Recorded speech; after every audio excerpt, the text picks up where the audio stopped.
गलतियां हुई हैं, हिंदुओं से बहुत बड़ी बड़ी गलतियां हुई हैं। उन गलतियों से हमें सुधार करने की जरूरत है, नहीं तो हम सब धीरे धीरे खत्म हो जाएंगे। एक बहुत बड़ी गलती इतिहास में हुई है। इंदिरा गांधी की हत्या हुई 84 में। हत्यारा कौन था आपको पता है? हत्यारा सिख था। एक सिख ने अगर हत्या की है या दो सिख ने अगर हत्या की है तो क्या पूरे सिख कौम को खत्म कर देना चाहिए? ऐसा होता है क्या? मैं आपसे पूछता हूं, ऐसा होना चाहिए क्या? ये कोई न्याय कहता है क्या? अगर ऐसा होता तो महात्मा गांधी जब जीवित थे उस समय महात्मा गांधी के फॉलोअर्स 1,10,00,000 लोग थे। किसी नेता के सबसे बड़ी संख्या में अगर अनुयायियों की संख्या रही है तो वो महात्मा गांधी रहे हैं। नाथूराम गोडसे ने मार दी, किसी भी कारण से उनकी हत्या हुई, लेकिन नाथूराम गोडसे किस जाति का था? ब्राह्मण। तो क्या उस समय सारे ब्राह्मणों को खत्म कर देना चाहिए था? नहीं किया ना भारत के लोगों ने, क्योंकि एक दोषी है, उसको उसकी सजा मिलेगी। लेकिन यहां सिख जब दो सिख मारते हैं तो सारे सिख को चुन चुन के उनके दुकानों को लूटा गया, उनके घर को लूटा गया, उनकी हत्या की गई। मैं उस समय छोटा बच्चा था, मैंने भी देखा कि हिंदू लूट रहे थे दुकानों को। और ये सिख कौन है? ये सिख वही कौम है जब हिंदू धर्म के ऊपर खतरा मंडरा रहा था, जब हमलावर आते थे पंजाब के प्रांत में, तो हमारे 10 गुरु मिलकर और गुरु नानक देव से होते होते गुरु गोविंद सिंह, वीर कुंवर सिंह, यानी बिहार का कितना बड़ा योगदान रहा कि सबसे जुझारू जो सिख गुरु रहे वो भी बिहार के रहे और आपके पटना के रहे। इतना बड़ा योगदान। वो सिख गुरु किसकी रक्षा के लिए कर रहे थे? सब कुछ हमारे पूर्वजों की रक्षा के लिए अपना बलिदान दे रहे थे।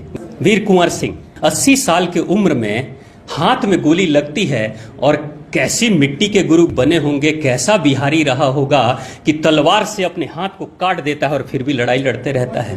कैसा रहा होगा वो योद्धा? वैसे गुरु, जिस बिहारी गुरु ने सिखों को इतना शक्तिशाली बनाया, 1970, 75, 80 तक हर परिवार से, हिंदू परिवार से एक नौजवान लड़का सिख बनता था। अगर 4 बेटे होंगे तो एक सिख बन जाएगा गुरुजी। अगर 4 बेटे होंगे हिंदुओं में से तो एक को सिख बनाया जाएगा, एक को फौज में भेजा जाएगा और दूसरा समाज की सेवा करेगा और चौथा परिवार के लिए धन कमाएगा। कैसी सोच थी भारत की। लेकिन ये 70-80 तक सिख बनाया जाता था। 84 में एक सिख ने हत्या कर दी और उसके बाद से यही हिंदू उठते हैं और अपने ही रक्षकों का कत्लेआम सरेआम करते हैं।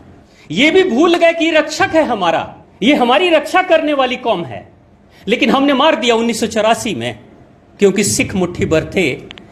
लेकिन कहते हैं ना, प्रकृति, न्यूटन का एक सिद्धांत है, क्रिया के प्रति प्रतिक्रिया भी होती है।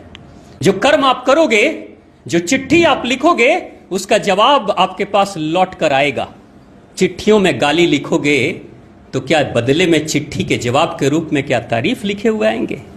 गालियां ही आएंगी। क्या लिख रहे हो, क्या भेज रहे हो, वही मिलेगा आपको।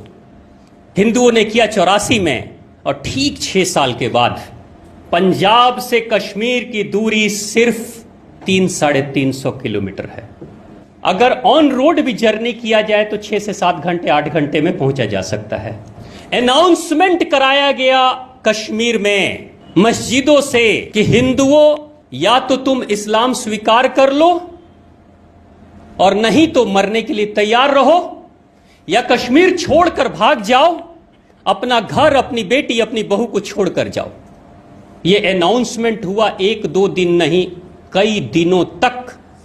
बगल में ही सिख कौम है जो हिंदुओं की रक्षा करती है, वो नहीं आए और 70,000 हिंदू ब्राह्मण मारे गए। कत्लेआम हो गया, बलात्कार हो गया, सब कुछ हो गया, देखते रह गए। जब तुमने अपने ही रक्षकों का भक्षण कर लिया तो क्या उम्मीद करते हो कि जिस समय तुम खतरे में आओगे उस समय तुम्हारी रक्षा करने कोई आ जाएगा? वफादार जो कोई प्रहरी था आपके धर्म का, उसी को मार डाला आपने। और सोच के विचार करके देखिएगा, जिसके लिए सिखों को मारा, मैं कहूंगा नहीं, लेकिन आपको भी पता होगा कि क्या वो हिंदू हैं?